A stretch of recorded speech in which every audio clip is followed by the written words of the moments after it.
Et si on devait comparer de manière globale, hein, pas rentrer dans le détail, mais l'état de la démocratie en France et des médias et cette liberté d'opinion, de pensée par rapport à d'autres pays, comment vous jugeriez-vous l'état de la France finalement? Est-ce que vous vous sentez bien informé, libre, pas libre, orienté, pas orienté, mais en mettant en perspective à d'autres pays, pas genre juste mon petit. La Chine au niveau de l'information, il n'y en a pas vraiment. Et l'information est vraiment très, très choisie. Moi qui ai encore des amis là en Chine, ils me disent que la Chine apparemment de la France, tout va bien, ils sont déconfinés, la vie est belle, alors que pas du tout. Là en ce moment en Chine, c'est pas la guerre, mais c'est pas fameux, il y a encore des couvre-feux. L'information en Chine, par exemple, elle est pas du tout... J'arrive pas à trouver le mot, mais je pense que représentative. Moi, je pense que la mondialisation et l'obsolescence de notre système éducatif jouent beaucoup dans tous ces biais-là, dans le sens où, normalement, en théorie, dans le contrat social entre l'État, les citoyens et le contre-pouvoir qu'est la presse, l'État forme des citoyens qui sont censés voter en conscience pour un candidat qui est élu du coup, et la presse est là pour informer ou en tout cas couper la désinformation qui peut avoir part d'un côté ou de l'autre. Mais avec du coup un système éducatif qui perd un petit peu en régime, c'est le problème qu'on disait, les jeunes ne sont pas formés à la prise d'information, plus la mondialisation où on est dans un monde multipolaire et tout le monde essaye d'influencer un petit peu sur tout le monde et on a énormément d'ingérence, soit de grands groupes privés, soit de pays qui essayent justement de venir perturber ce rapport de confiance entre la prise de l'information qu'on a et ce qu'on en fait derrière. Je pense que c'est aussi ça la source du problème, bien en amont de tous les sujets qu'on évoque. Personnellement, je viens d'un pays où les médias, je suis égyptienne, du coup tu connais, voilà. C'est vrai que moi, de par mes origines, je viens d'un pays où justement tout ce qui est médias, les informations sont censurées. Un journaliste, par exemple, va pas pouvoir créer un article comme il veut. Il faut qu'il fasse partie de la vie en fait du dirigeant en question du pays. On a la chance ici d'avoir ce débat, parce que juste le fait de débattre, ça peut être bête, mais c'est un luxe. Dans certains pays, on n'a pas cette chance-là. Pour en parler un peu ce côté où vous êtes quand même super dans le doute entre l'association médias et politique, et en même temps, quand c'est fait par certains, vous l'acceptez. C'est intéressant d'avoir votre avis.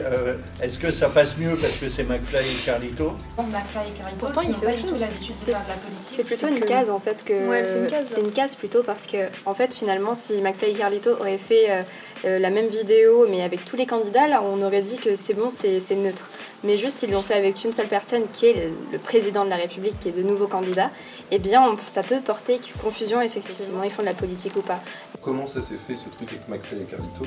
De base, c'est la chanson des gestes barrières et qui a fait qu'ils ont dealé et que du coup le président est allé faire le vrai ou faux ou les anecdotes. Oui, les anecdotes. Mais le problème dans ce cas, c'est qu'ils n'arrivent pas avec du contenu, je dirais, informationnel.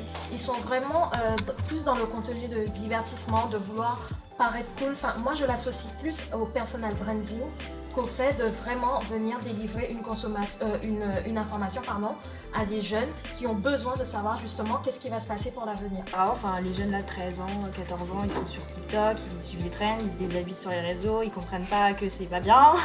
Il y a plus de barrières sur les réseaux sociaux.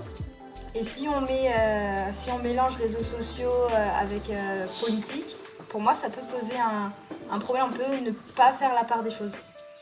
Nous, je pense qu'on a un certain âge pour comprendre qu'il y a du divertissement, il y a des informations, qu'on fait la part entre les deux. Mais les jeunes, quand on regarde, parfois je tombais sur des TikTok qui mettaient en avant Emmanuel Macron parce qu'il est stylé ou je sais pas trop quoi. Et il y a des jeunes qui sont carrément flippants parce qu'ils se rendent pas compte en fait de la réalité et ils font pas la différence entre divertissement et information. Et là-dessus, du coup, le ministre des Transports, lui, il fait le buzz sur absolument tout. Il commence à avoir une communauté de malades. Et je pense que la différence se fait pas assez parfois entre... Il le voit comme un copain peut-être. Pas du tout sur TikTok. Il le voit, je sais pas. Mais il y a la même chose sur Twitter. De très intéressant, mais de toute la sphère d'influence qui régit un petit peu toutes ces personnes qui se lancent dans le récit alternatif. Et on voit au final que c'est plein de petits points sur Twitter, des personnes qui vont être récurrentes, qui vont suivre et qui vont leur proposer un récit alternatif qui va renforcer la défiance envers les institutions ou envers les sources dites fiables d'informations. Et ils vont être totalement, dans ce que je disais, un récit alternatif, en pensant que eux ont la bonne information parce qu'ils s'informent via les bons canaux, et la majorité de la population qui n'est pas formée dès le plus jeune âge à comprendre ces biais psychologiques-là et tous ces préjugés. Moi, je suis pas forcément d'accord avec toi pour le coup, parce que moi, je vais vraiment privilégier tout ce qui est vraiment neutre, vraiment à fond. Moi, ce qui m'intéresse, par exemple, c'est justement le traitement de cette information, et j'aime bien justement aller voir comment est-ce que c'est tourné, comment est-ce que c'est mis en avant. Et j'aime bien justement comparer, et c'est ça qui, du coup, nous permet de contextualiser. C'est qu'on va avoir des informations qui peuvent être les mêmes, enfin la base est la même, mais ça va être, voilà, il va y avoir des détails où ça va être tourné d'une certaine manière. Et, donc c'est justement comme ça qu'on se... Parce qu'après, quand c'est trop factuel aussi, c'est plus difficile, je trouve, de se former l'esprit et de se construire aussi cet avis. Enfin, c'est plus dur. Et je pense que nous, les jeunes, c'est important justement qu'on ait toute cette pluralité d'avis. Ouais. Du coup, dans la neutralité des médias, ce que j'apprécie, c'est que vraiment on nous donne l'information telle qu'elle est et qu'on n'essaye pas de l'enrober d'une forme selon le parti auquel on appartient. C'est vrai que les médias, ils sont détenus, on le sait, par des groupes, des milliardaires, et qu'il y a quelques groupes et quelques milliardaires qui ont pour la plupart des médias. Donc oui, on pourrait s'attendre à ce que ces personnes-là aient une influence sur la manière dont les journaux ils vont traiter les informations. Donc là, il y a des gens qui sont sceptiques, mais pour moi, c'est exactement la même chose avec les influenceurs.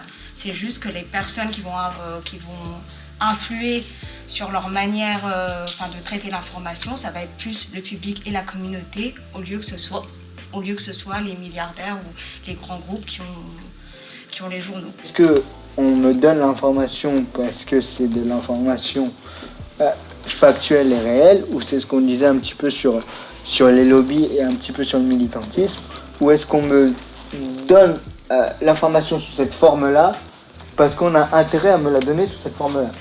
On a évoqué aussi pendant ces échanges le rapport entre médias, politique et démocratie.